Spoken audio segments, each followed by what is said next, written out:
Welcome back to my channel official education Guru. So ఇవాళ AAI release చేసిన notification అయితే junior executive పోస్టులు అండి.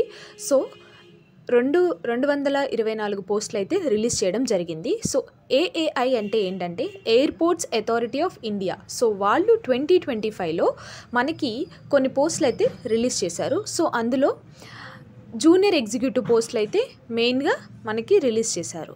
సో ఆ పోస్టులు ఏంటివి, వేటికి ఎక్కువ ఇంపార్టెన్స్ ఉంటుంది అనేది ఇప్పుడు మనం ఈ వీడియోలో డిస్కస్ చేసుకుందాం. అండ్ దానికి క్వాలిఫికేషన్స్ ఏంటి, ఎగ్జామ్ ఎలా రాయాలి, ఏ వెబ్సైట్లోకి వెళ్ళి సెర్చ్ చేయాలి అని చెప్పేసి మనం ఇక్కడైతే ఈ వీడియోలో నేను మీకు షేర్ చేసి చూపిస్తాను.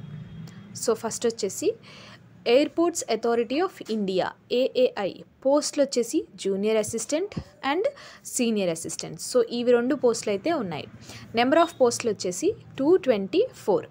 సో 224 పోస్టులు అండ్ అది జూనియర్ అసిస్టెంట్లో సీనియర్ అసిస్టెంట్లో ఉన్నాయి. సో అప్లికేషన్ ఎప్పటి నుంచి స్టార్ట్ అవుతుంది అంటే February 4, 2025 అండ్ క్లోజింగ్ డేట్ వచ్చేసి 5th March 2025. So almost 1 month time అయితే మనకి ఈ నోటిఫికేషన్కి టైం అయితే ఇచ్చారు. సో 5th March లోపు అయితే మనం అప్లికేషన్ అయితే సబ్మిట్ చేసేసేయాలి.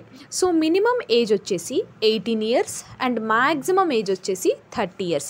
అండ్ ఇక్కడ ఏజ్ రిలాక్సేషన్ కూడా మనకి ఉంటుంది. నెక్స్ట్ అప్లికేషన్ ఫీ వచ్చేసి జనరల్ వాళ్ళకి, ఈడబ్ల్యూఎస్ వాళ్ళకి, ఓబీసీ వాళ్ళకి 1000 rupees and ST SC pH వాళ్ళకి ఎగ్జామ్ ఫీ అయితే లేదు. సో నెక్స్ట్ పేమెంట్ మోడ్ వచ్చేసి online, debit, credit and internet banking ద్వారా కూడా మనం పేమెంట్ అయితే చేయొచ్చు.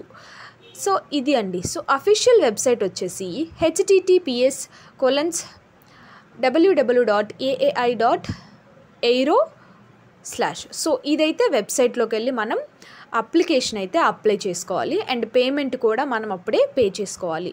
సో లాస్ట్ డేట్ వచ్చేసి 5th March 2025 లోపు మనం అప్లికేషన్ అయితే క్లోజ్ చేయాలి. సో మోడ్ ఆఫ్ సెలెక్షన్ ఏంటి, 3-4 స్టెప్స్ అయితే ఇచ్చారు. Online examination, document verification, skill test and medical examination. So ఇందులో ఆన్లైన్ ఎగ్జామ్లో క్వాలిఫై అయిన వాళ్ళకి డాక్యుమెంట్ వెరిఫికేషన్ చేస్తారు అండ్ నెక్స్ట్ స్కిల్ టెస్ట్ చేస్తారు అండ్ నెక్స్ట్ దీంట్లో లాస్ట్గా ఫైనల్గా మెడికల్ ఎగ్జామినేషన్ అయితే చేసి నెక్స్ట్ మనకి వాళ్ళు జాబ్కి అయితే తీసుకుంటారు. సో ఈ 4 స్టెప్స్ అయిపోతే మనం క్వాలిఫై అయిపోయినట్టే. సో నెక్స్ట్ వచ్చేసి పే స్కేల్.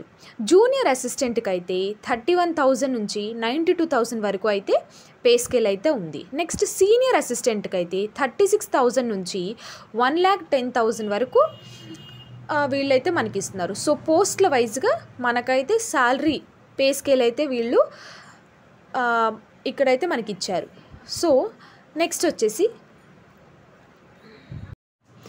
నెక్స్ట్ సిలబస్ వచ్చేసి general knowledge, general intelligence, general aptitude, general English అయితే మనకి ఇక్కడ సిలబస్లో ఇచ్చారు. సో ఈ టాపిక్స్ మీద మనం కొంచెం గ్రిప్ కనుక పెట్టుకుంటే ఆల్మోస్ట్ మనకి ఎగ్జామ్లో క్వాలిఫై అయిపోతాం. అండ్ నెక్స్ట్ మార్క్స్ వచ్చేసి 100 marks. So 1 question carries 1 mark, negative marks అయితే లేవండి. అండ్ నెక్స్ట్ ఎగ్జామ్ డ్యూరేషన్ వచ్చేసి 120 minutes అయితే మనకి ఇస్తున్నారు. సో ఇదండి ఇవాల్టి వీడియో. సో మీకైతే హెల్ప్ అయిందని నేను అనుకుంటున్నాను. సో ఎవరైతే ఇంట్రెస్ట్గా ఉన్నారో అప్లై అయితే చేసుకోండి. Thank you, bye.